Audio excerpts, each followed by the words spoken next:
L'homme au masque de fer. Ah, ce nom seul il évoque tout un monde de légendes, de mystères, de complots au cœur même du pouvoir. Aujourd'hui, on va plonger directement dans les pages d'un des plus grands récits d'aventure français, celui d'Arthur Bernède, pour en extraire l'essence. Accrochez-vous, parce que tout commence par une crise qui menace de faire basculer le royaume de France. On va commencer par une question un peu vertigineuse. Imaginez un peu. Et si l'héritier d'un trône, celui qui est destiné à tout gouverner, naissait dans le secret le plus total? C'est le point de départ de toute cette incroyable intrigue. On est en France, en 1637. L'atmosphère à la cour est pesante, électrique. Tout le royaume retient son souffle parce que l'avenir de la couronne, il ne tient qu'à un fil. Alors, c'est quoi le problème exactement? C'est un véritable jeu de pouvoir. D'un côté, on a une couronne en crise. Le roi, Louis XIII, n'a toujours pas d'héritier. De l'autre, il y a le cardinal de Richelieu, l'homme le plus puissant du pays, qui sent bien que le pouvoir risque de lui échapper. Pourquoi? Parce que l'héritier présomptif, c'est Gaston d'Orléans, le frère du roi, et accessoirement l'ennemi juré du cardinal. Sans un miracle, la chute de Richelieu est quasiment écrite. Et c'est là qu'un secret incroyable, un secret monumental, va entrer en scène, prêt à tout faire exploser.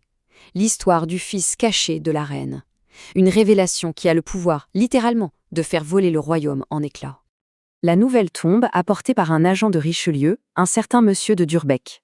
Et elle a l'effet d'une bombe. Je cite. « Sa Majesté est sur le point de devenir mère. Oui, la reine Anne d'Autriche, que tout le monde pensait stérile, attend un enfant. » Et le plus fou dans tout ça, c'est que la reine n'est même pas à la cour. Non, elle s'est retirée dans le plus grand secret, loin, très loin du roi, dans une demeure discrète. Autant dire que cette grossesse a été entièrement cachée. On est à des années-lumière du protocole habituel pour une naissance royale. Alors, bien sûr, une seule question obsède Richelieu. La question qui change absolument tout. Mais qui est le père? Pour le cardinal, le calcul est rapide et il est implacable. Le roi et la reine, tout le monde sait qu'ils sont brouillés, donc impossible que l'enfant soit de lui. Le suspect numéro 1? Ce jeune et ambitieux Italien qui ne quitte jamais la reine, un certain Mazarin. Pour Richelieu, c'est clair, cet enfant est illégitime. Et c'est là qu'on voit tout son génie politique. Il ne voit pas ça comme une crise, non, il voit ça comme une occasion en or. Un héritier secret, c'est un futur roi qu'il pourra totalement manipuler. Et pendant que ce jeu d'ombre se trame dans les coulisses du pouvoir, notre histoire, elle, nous emmène loin des palais, dans une modeste auberge de campagne.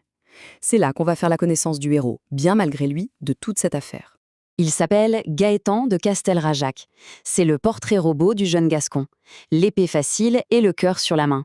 Courageux, un sens de l'honneur à toute épreuve et, détail qui a toute son importance, il est éperdument amoureux.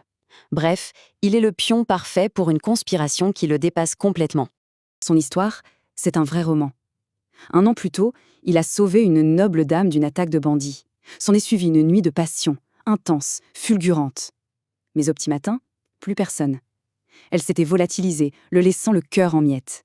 Et ce soir-là, dans cette auberge, il raconte cette histoire à un inconnu, qui se révèle être Mazarin lui-même, déguisé. Et c'est là, à ce moment précis, que le piège se referme.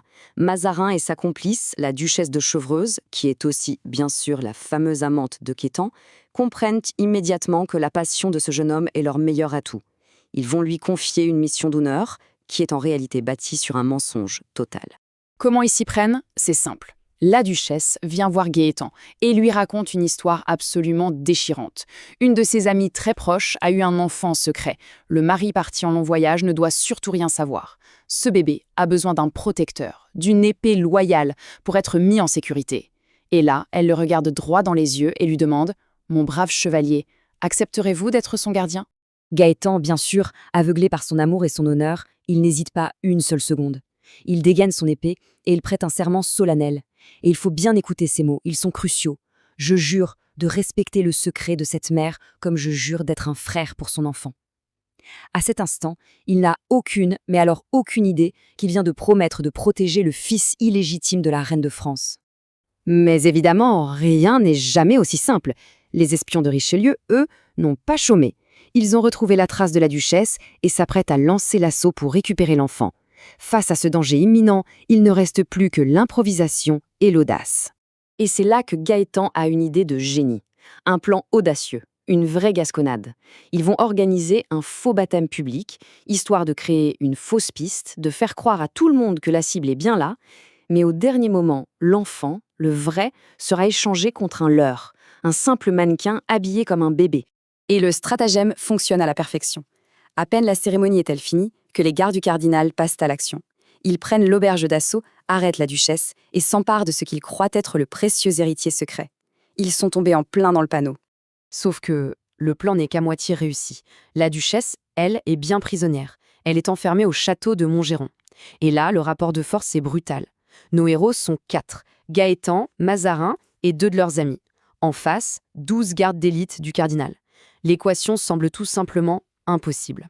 La suite, c'est de l'action pure, une infiltration du château en pleine nuit, un combat à l'épée acharné contre les gardes. Ils arrivent à libérer la duchesse in extremis, juste avant qu'elle ne soit éliminée.